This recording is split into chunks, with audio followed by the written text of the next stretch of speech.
You always have dreams as a child of what you want to do, but you never, like at 13 or 14, you don't say to yourself, I want to be in the biggest rock and roll band in the world, because you have to make a living and you have to go and work on building sites and all the rest of it.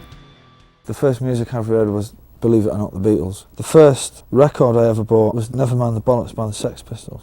The first band I ever used to go and buy their records religiously and read their interviews and go to the gigs was The Jam. And then after that was the Smiths. So it was sort of the Beatles, the Sex Pistols, the Jam and the Smiths that sort of shaped my sort of musical output. I was doing absolutely nothing. I could play guitar. I wasn't in a group, but I was a roadie. I didn't know anybody else who could actually play a musical instrument, and I've been messing about writing and stuff. I wrote them down on pieces of paper and that was it. I sort of just folded them all up and stuck them in a drawer in my bedroom, and that was it. And sort of forgot about them. They're probably still there actually. It took me till I was about maybe 16, 17 or 18 or something to realise that I was absolutely useless at everything else, except for playing guitar and writing words. And I'm actually still pretty useless at writing words. Oasis were Oasis before I joined. I was actually the last person to join. Bonehead and Liam used to write songs between them. I'd known Bonehead for years and Griggs, and they never bothered to tell me that they could actually play any stuff. So I never done nothing with them. I'm not really sure how Bonehead, Griggsy and our kid came to form the band, because I was over here touring when I was a roadie and stuff like that. I just sort of gate crashed it, if you like, in about 1991. In fact, they still haven't told me how they came to form a group. I still don't know to this day. The other four asked me to be their manager. And, I can't add 6 and 9 together. And it's great manager I'd be. So I was like, well, how about if I write some songs, And so I just joined as a guitarist actually. And then gradually just started writing more and more songs and just ended up writing all the songs. I think if you would look at Oasis, you could probably say that we were a four-way mix of the Beatles, the Sex Pistols, the Jam and the Smiths. I'd like to think so, certainly. We've never claimed to be innovative or anything like that. We'll take music from anyone and from anywhere, and we'll take influences and then we'll turn it around and make it our own. People probably won't realise it, but I like a lot of dance music. I like a lot of rap bands, but you probably wouldn't hear that in the music.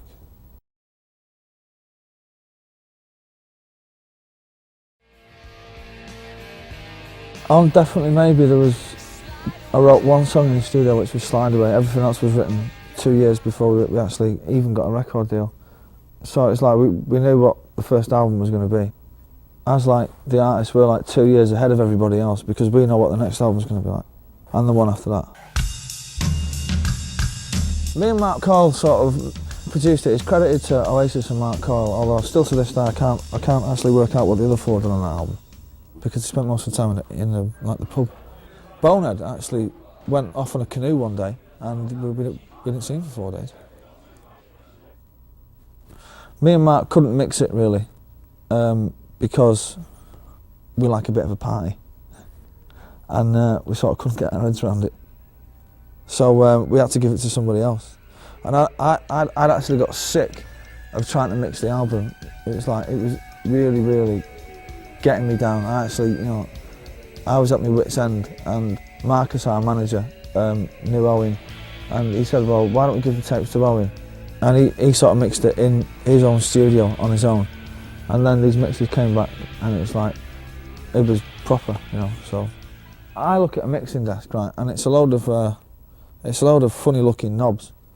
And I wouldn't even go near a mixing desk. Owen works the desk. I just sit behind shouting.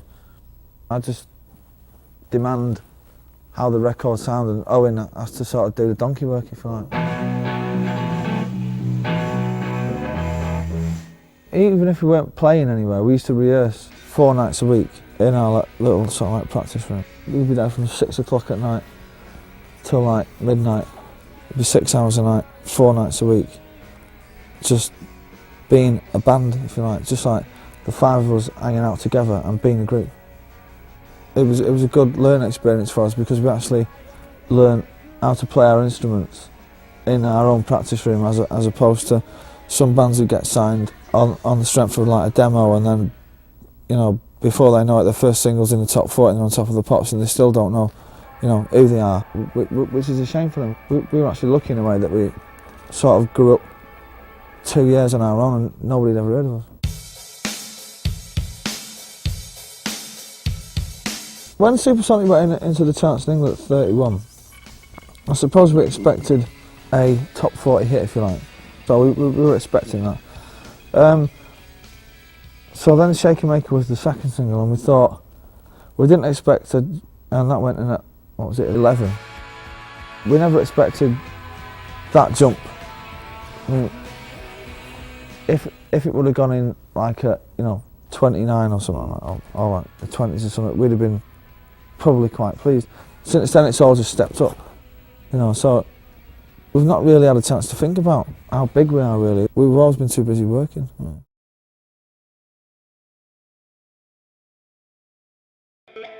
Hello, Roll With It, She's Electric.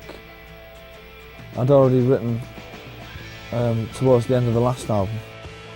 Some might say it came out as a single, obviously, like about 6 months before the album. The rest was just, you know, sat around just writing, just like, really just like farting about. Wonderwall took 10 minutes, literally. Cast No Shadow took like 10 minutes. Morning Glory took about 20 minutes. It just, I mean, when I was writing the songs for that album, they were just coming so fast like that. We knew it was just going to be like the biggest selling album of this decade, and the best album of this decade. Because I don't know where they came from, and to this day it still startles me. They were just coming out, man, and I was writing like a song. You know, I was writing 2 songs a day, man.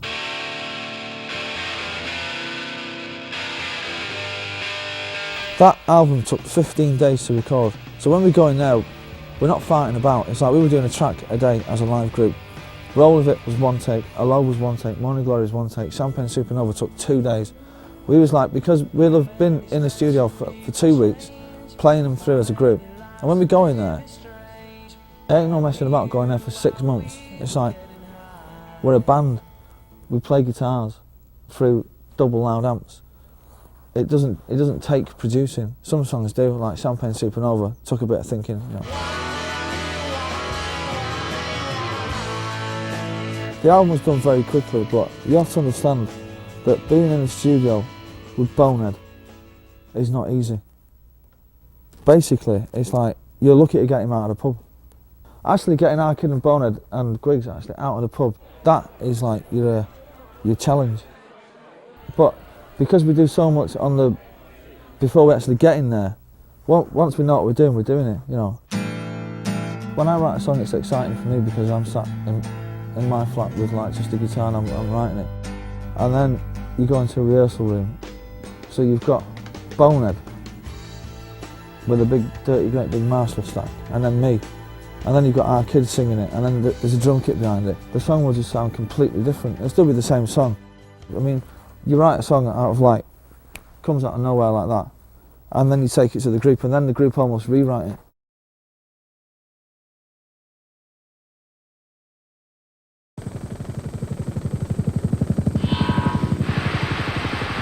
There would be no point in Oasis if we weren't a live group, you know what I mean? Because we were a live band for 2 years before we even made a demo.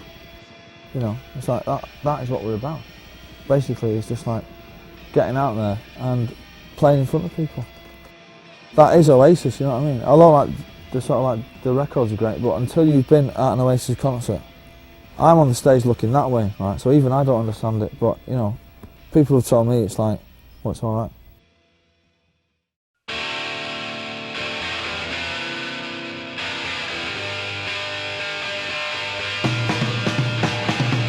Everybody knows in the band and around the band who they are, what, and this includes me, what their function is in the group. And there's no moaning about it. You do what you do, and you do what you do, and you do what you do, and I'll do what I do, and everybody else does what that, and everybody, it's like, and other than that, it's like, shut up, you know what I mean? You do what you do, man, to get where you want to be. and it's to be at the top. The one thing about this band is we do have like arguments and fights, but it's not behind each other's backs. It's not like waiting until a singer goes out of the room on the bus and then going, you know, slagging him off. It's like we'd rather clip him round the ear, you know, and it's all up front with each other. Everybody knows where they stand, and that goes from the geezer who makes the tea on tour to like the songwriter, which is me, and everybody's equal in a sense that everybody's got a job to do, you know. And if someone doesn't do the job and they're getting out of order, then they get punched on the nose. I can walk down the streets, even like in New York City, and something that will happen, like cab drivers will shout out, "You're that dude out of Oasis in New York City," and that'll like completely freak me out. Although it shouldn't, but it does, you know. Each and every day I'll meet people who are into the group or something will happen in sort of like relation to the band, and it'll just like blow me away. I think people respect us because we don't play the game. We do to a point where it's like we are the hardest working band. Certainly, like in England, like without a doubt, we've been like on the road since, well, you know, for like 2 years. You know what I mean? We will do whatever it takes, you know, for the success that we want as a group. But there does come a point where it's like we won't play that corporate meet and greet, shaking hands with the record company boss. We'll like work hard and we'll do interviews and we'll do photographs and we'll go to radio stations and all the rest of it. And we'll do things like this because we want to be the biggest band in the world, but we won't sell our souls doing it, you know. We have to be true to ourselves, and we won't be made fools out of. People have said sometimes, "Oh, well, you've sort of like disrespected so many people on the way up. What happens if you meet them on the way down?" And it's like, one, we ain't ever going to come down anyway, and if we do, we'll disrespect them on the way down as well.